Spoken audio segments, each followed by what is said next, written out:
servir Dieu. Alléluia. Celui qui persévère continue à donner à Dieu. Je donne l'argent, je donne le temps, je donne mon corps, je donne à Dieu et je continue à donner à Dieu. Je continue à aller à l'église, je continue à participer aux veilles de prière, je continue à jeûner, je continue à participer aux retraites, je continue à servir Dieu. Je n'abandonne pas, je ne me relâche pas, je ne me décourage pas parce qu'il y a telle ou telle situation qui sont en train de nuire à ma vie. Mais je continue. Celui qui persévère, continue. Celui qui persévère ne change pas d'attitude. Celui qui persévère ne se décourage pas. Celui qui persévère n'abandonne pas. Celui qui persévère reste constant dans son engagement afin de vivre la mutation qui va l'emmener à la gloire de Dieu. Alléluia.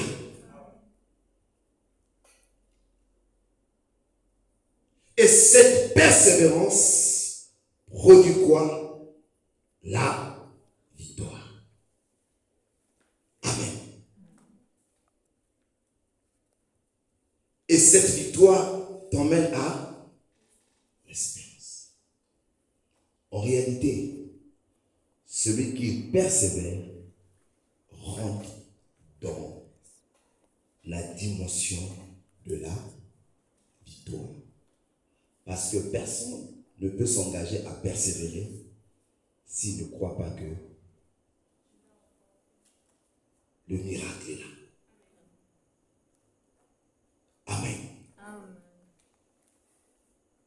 Bartimée a fait quoi? Jésus-Christ, fils de David, aie pitié de moi. Les gens l'ont réprimandé, les gens l'ont repoussé, les gens l'ont chassé. Alléluia. Mais il a continué à persévérer, à crier. Parce qu'il savait que le miracle était là. Jésus était là. Le miracle était là. La victoire était là. Ma victoire. Aujourd'hui, c'est aujourd'hui. Je veux voir aujourd'hui. Ma guérison est là. Je veux persévérer. Et quand tu es en train de persévérer, la persévérance produit quoi? La victoire. Puisque tu as persévéré, puisque tu crois que la victoire, tu crois que le miracle est là, la victoire aussi s'installe.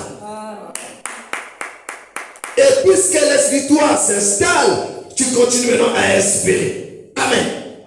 Et Bartimée a espéré. Quand on lui a dit, faites-le venir. Et quand on l'a fait venir, que veux-tu que je te fasse? Que je recouvre la vue. Et le Seigneur a dit, va, ta foi t'a sauvé. Pourquoi? Il parle de ta foi t'a sauvé. Tu as eu quoi? Une ferme assurance et une espérance des choses qu'on ne, une démonstration des choses qu'on ne, une ferme assurance. Alléluia. Des choses qu'on, une ferme assurance des choses qu'on va, ta foi t'a. Pourquoi? Parce que tu avais l'assurance de ce que tu espérais avoir. Mais puisque l'espérance est née en toi, alléluia, le Saint-Esprit est obligé de se réveiller, se mettre en route pour accomplir le miracle. Si je puis toucher les bords de son vêtement, je serai guéri. Cette femme a espéré. Pourquoi elle a espéré? Parce qu'elle savait que Jésus-Christ avait en lui la plénitude de la guérison. Il savait que Jésus-Christ était la solution. Donc pour elle, elle était en face de la solution. Et si je touche, je serai guéri. Et lorsqu'elle a touché, pour elle, elle a dit quoi? Ah là là, j'ai touché, je suis guéri, je suis guéri. La Bible dit qu'une puissance est sortie du Seigneur. Et le Seigneur qui a dit, qui m'a touché, parce qu'il y a une personne qui avait touché la victoire. Il y a une personne qui avait touché la guérison. Et elle a espéré, puisque j'ai touché Jésus, je suis guéri. Et puisqu'elle s'est dit cela, amen, le Saint-Esprit s'est mis en route. Une puissance, alléluia, est sortie. Cette puissance c'est qui? C'est le Saint-Esprit. Là où il y a l'espérance, le Saint-Esprit se met en action.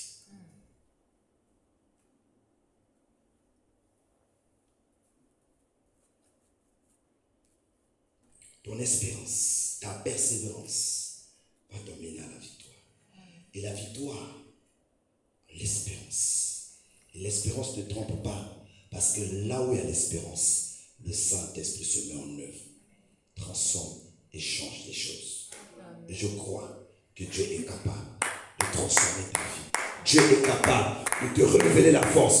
Dieu est capable de te donner un envol qui va étonner les hommes. Cette année, il y a quelqu'un qui va espérer prendre l'envol comme l'aigle. Il va monter comme l'aigle et les gens vont voir. Les gens vont dire, l'Éternel est vivant, est capable de prendre quelqu'un dans la poussière, dans le fumier, le faire asseoir parmi les grands. Et je déclare, je prophétise ce soir que Dieu te fera asseoir parmi les grands à cause de ton espérance. Au nom de Jésus.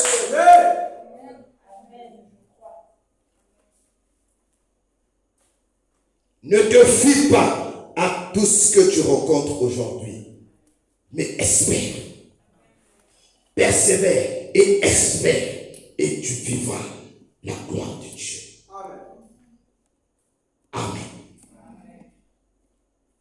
Celui qui est dans la victoire rentre dans la dimension de la foi, rentre dans la démonstration de l'accomplissement de la chose. Ça veut dire que tu vois la chose déjà en esprit. Tu vois ton mari en esprit. Et tu commences à te comporter comme une femme mariée. Alléluia.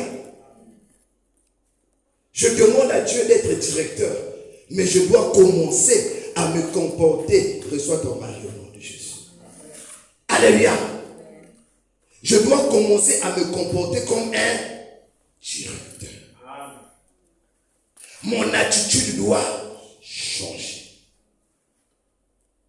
Alléluia. Quand tu vas à une fête, les gens sont en train de se bousculer pour trouver quelque chose à manger. Toi, tu es là, tu frimes un peu. Alléluia. Parce qu'un directeur ne peut pas se mettre en train de se bousculer avec les autres pour manger. Amen.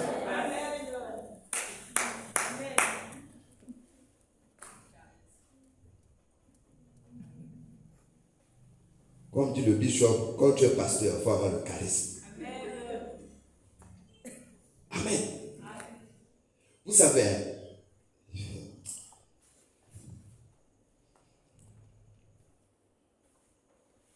dans la vie,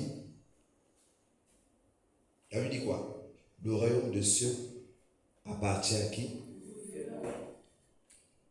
Amen. Ce sont les violons qui sont là.